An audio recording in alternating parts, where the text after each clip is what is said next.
Hello my dear student, AVS concept classes के YouTube channel पर आप सभी का स्वागत है। आज हम मैथ के ज्यामिति चैप्टर को स्टार्ट करने वाले हैं। मैथ के ज्यामिति सेशन को स्टार्ट करने वाले हैं, ज्योमेट्री। इंट्रोडक्शन ऑफ यूक्लिड ज्यामिति। ज्यामिति शब्द यूनानी भाषा के दो शब्दों जियो अर्थात पृथ्वी और मीट्रिन अर्थात मापन से मिलकर बना है।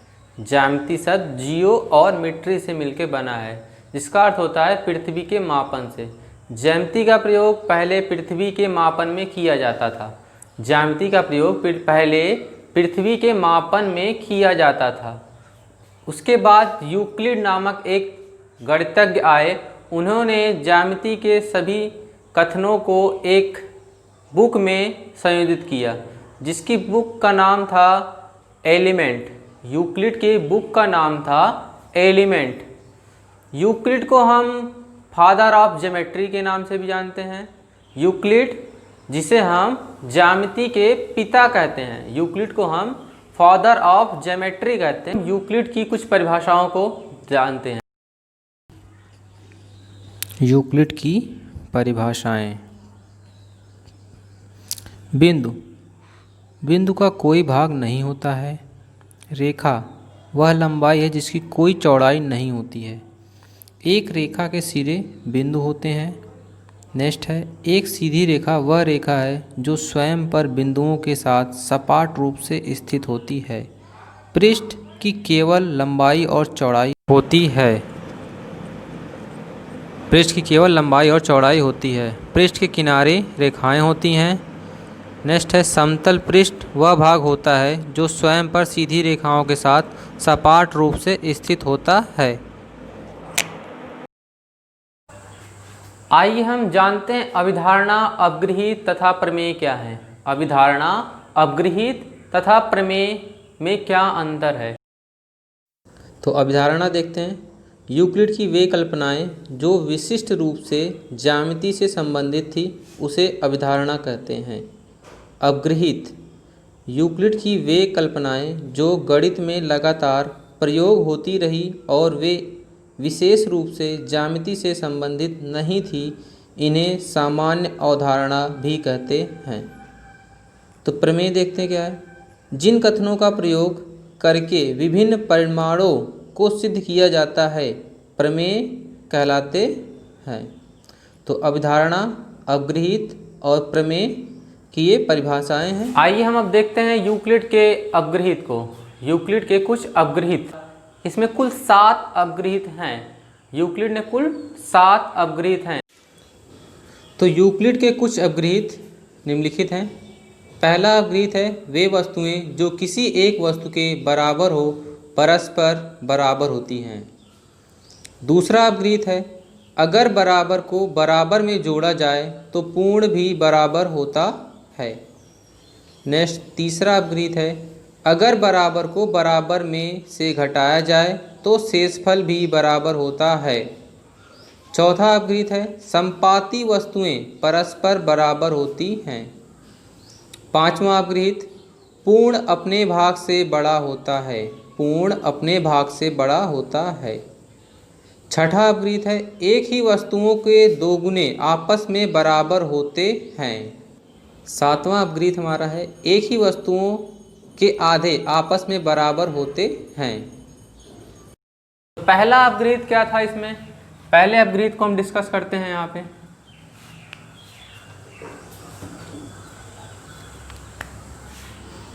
तो पहले अपगृहीत को हम डिस्कस करते हैं। कहा गया किसी वस्तु के बराबर, यदि कोई वस्तु किसी वस्तु के बराबर हो तो वह परस्पर बराबर होती है। जैसे हम समझते हैं a अगर 5 के बराबर है, a 5 के बराबर है तथा b ये भी 5 के बराबर है, a = 5, b = 5, इसका मतलब है कि a और b आपस में बराबर होंगे। यदि कोई वस्तु किसी वस्तु के बराबर है तो वह आपस में क्या होंगे? बराबर होंगी। तो ये पहला हो गया। दूसरे की बात करते हैं हम। यदि बराबर को बराबर में जोड़ा जाए, यदि बराबर को बराबर में जोड़ा जाए तो पूर्ण भी बराबर होगा। तो देखते हैं क्या होता है? 5 बराबर है 5 के, 5 बराबर है 5 के, बराबर को बराबर में जोड़ा जाए। आइए इसमें हम कुछ बराबर संख्या को जोड़ लेते हैं।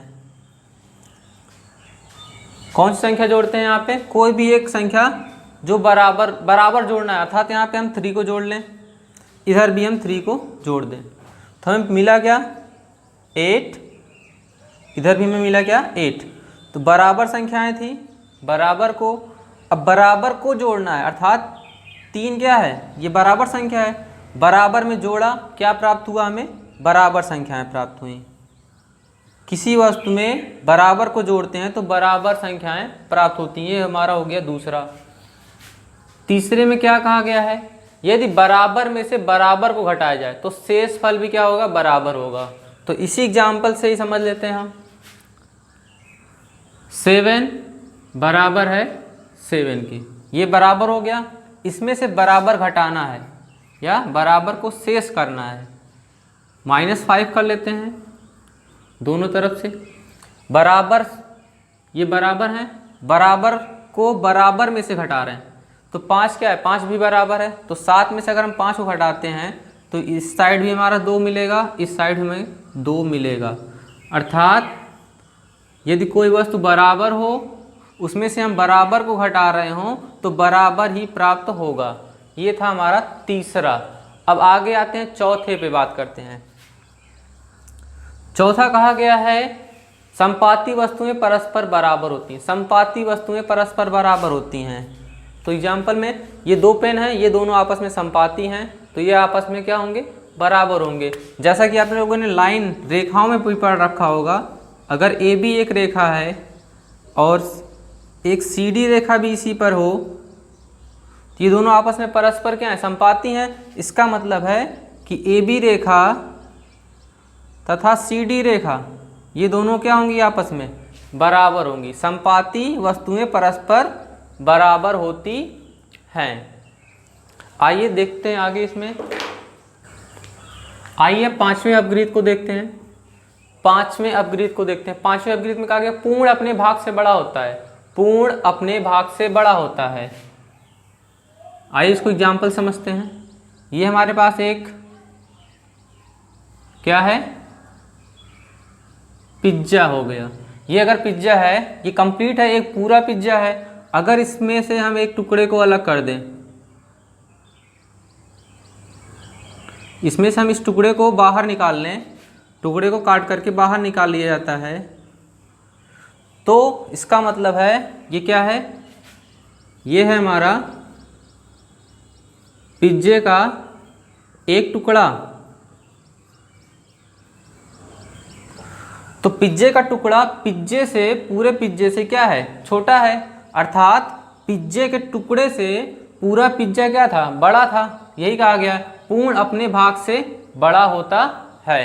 दूसरे एग्जाम्पल भी समझते हैं इसको। एक रेखा हमारे पास है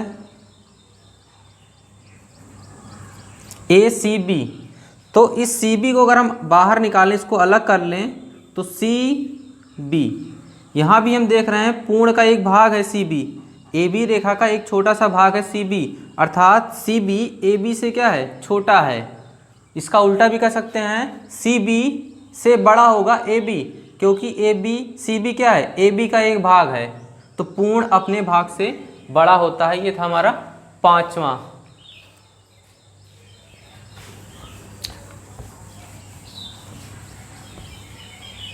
आइए छठे की बात करते हैं।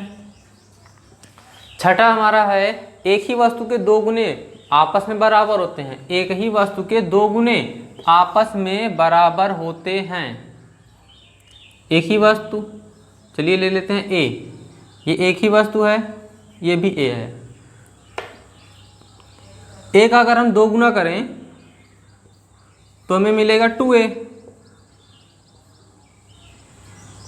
ए का 2 गुना करेंगे तो हमें मिलेगा 2a। तो ये भी हुआ। किसी वस्तु का 2 गुना करने पर वे भी परस्पर क्या होंगे? जो प्राप्त होंगे वो भी क्या होंगे? बराबर होंगे। नंबर समझ सकते हैं। 5 है, 5 में अगर 2 का मल्टीप्लाई करते हैं या 2 गुना करते हैं 5 को, तो 10 प्राप्त होगा। किसी और व्यक्ति ने अगर 5 में 2 का गुणा किया, किसी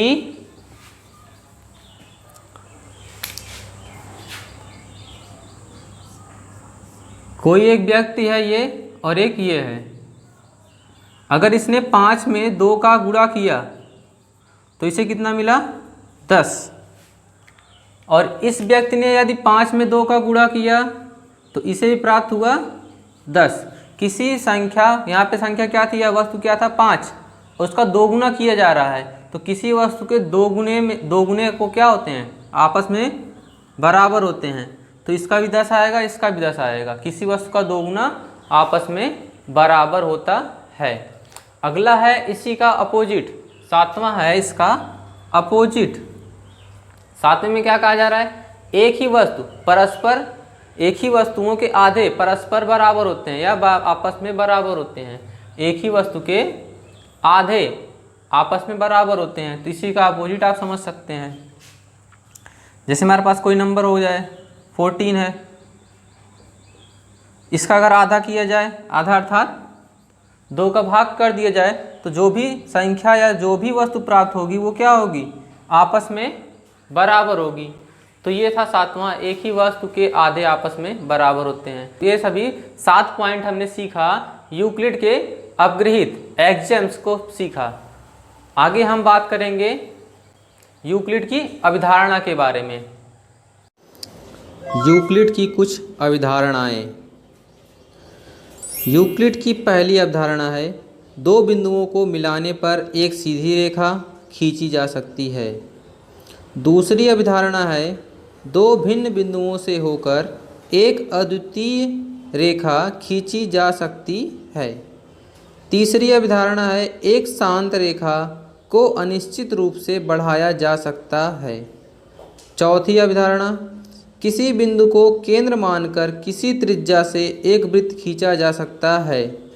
पांचवी अवधारणा है, एक समकोण राइट एंगल बराबर होते हैं। सभी समकोण आपस में बराबर होते हैं। यूक्लिड की छठी अवधारणा, यदि एक सीधी रेखा 2 सीधी रेखाओं पर इस प्रकार गिरे कि उसके एक ही ओर के 2 अंतःकोण का योग 2 समकोण से कम हो, तो दोनों सीधी रेखाओं को अनिश्चित रूप से बढ़ाए जाने पर वे उसी ओर मिलती हैं जिस ओर 2 कोणों का योग 2 समकोण से कम होता है। इसके विपरीत यदि एक ही ओर के 2 अंतःकोणों का योग 2 समकोण के बराबर हो तो वे रेखाएं कभी नहीं मिलती, अर्थात समांतर होती हैं। ये रहा यूक्लिड की छठी अवधारणा।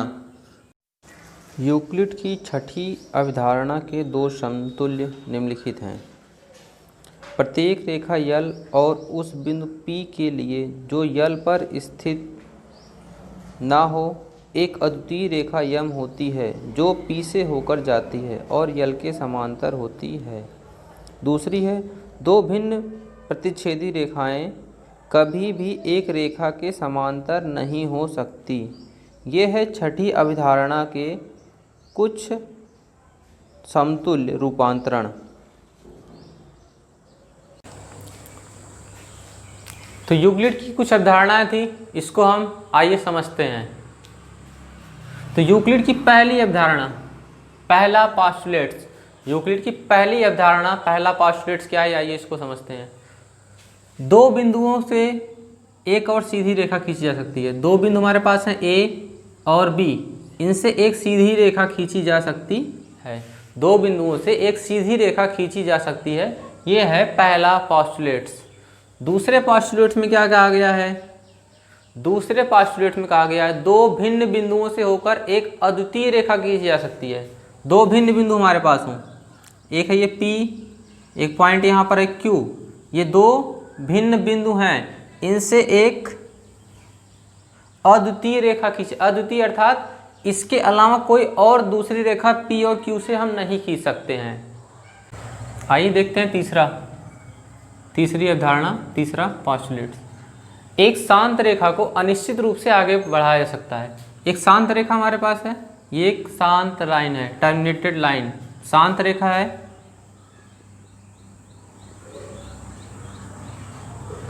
टर्मिनेटेड लाइन है, इसको हम अनिश्चित रूप से आगे की तरफ बढ़ा सकते हैं। इसको हम अनिश्चित रूप से आगे की तरफ बढ़ा सकते हैं। शांत रेखा मतलब ये एक रेखा है AB, या रेखा हम ऐसे ले सकते हैं, इसका नाम ले सकते हैं यल। एक रेखा है शांत रेखा, इसको हम अनिश्चित रूप से आगे की तरफ बढ़ा सकते हैं। तो ये था तीसरा पॉस्टुलेट्स। चौथे पॉस्टुलेट को देखते हैं क्या। चौथा पॉस्टुलेट हमारा, किसी बिंदु को केंद्र मानकर किसी त्रिज्या का वृत्त खींचा जा सकता है। किसी बिंदु को केंद्र मानकर, ये हमारा केंद्र हो गया सेंटर, किसी त्रिज्या का, ये हमारी त्रिज्या हो गई,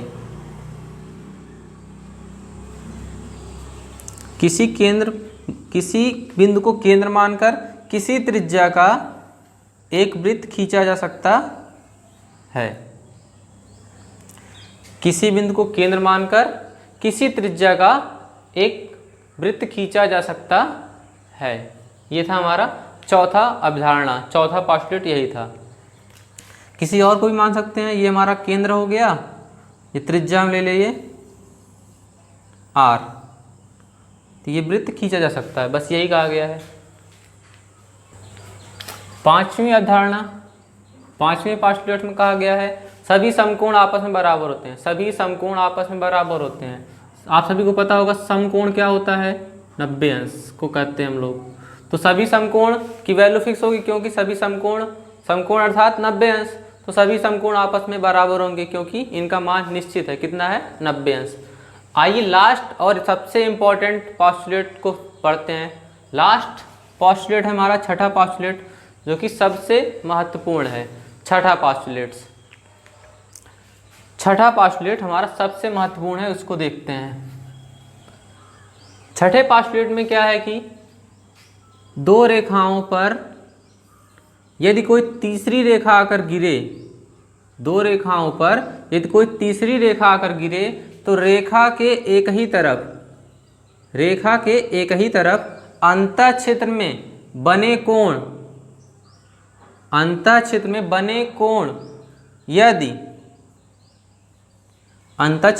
कोणों का योग यदि दो समकोणों से छोटा होता हो, दो समकोण अर्थात 180 अंश,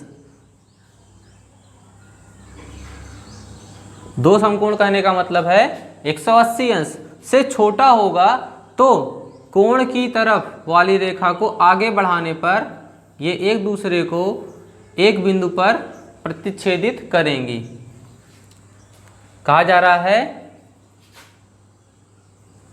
दो रेखा ए और बी है, एक है सी डी, यदि कोई तीसरी रेखा आ जाती है पी क्यू, जो इस रेखा पर गिरे अर्थात इस रेखा को काटे, तो तिर्यक रेखा जिसको हम कहते हैं, तो रेखा के एक ही तरफ अंतःक्षेत्र, इसे हम अंतःक्षेत्र कहेंगे, अंतःक्षेत्र में बने कोणों का योग यदि दो समकोण से छोटा हो अर्थात 180 अंश से छोटा हो, तो कोण की तरफ दोनों रेखाओं को आगे बढ़ाने पर किसी एक अन्य बिंदु पर ये क्या होंगी, किसी बिंदु पर ये प्रतिच्छेदित करेंगी। ये था हमारा छठा पोस्टुलेट, जो कि बहुत ही महत्वपूर्ण है। इसके विपरीत हम आइए देख लेते हैं, इसके विपरीत क्या है। इसका विपरीत क्या होगा, यदि दो रेखाएं हैं और कोई तीसरी रेखा अगर इस पर गिरे, तो तिर्यक रेखा या रेखा के अंतःक्षेत्र में बने कोणों का योग यदि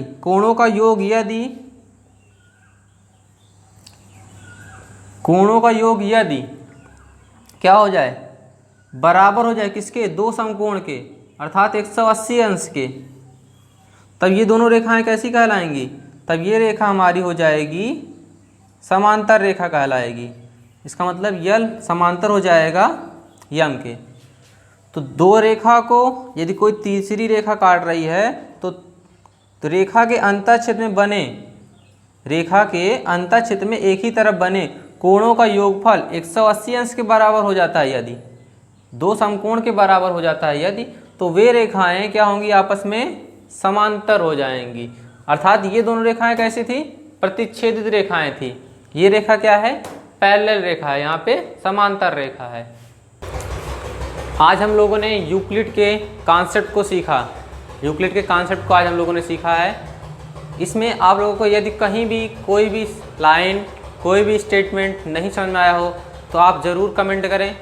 और यदि आप लोगों को यह वीडियो अच्छा लगा हो, समझ में आया हो, तो वीडियो को लाइक ज़रूर करें और अधिक से अधिक स्टूडेंट तक इसे शेयर करें, जिससे कि वे सभी भी इस वीडियो के कॉन्सेप्ट या यूक्लिड के कॉन्सेप्ट को अच्छे से समझ सकें। आगे हम नेक्स्ट वीडियो में अगले टॉपिक पे चर्चा करेंगे। तब तक के लिए धन्यवाद।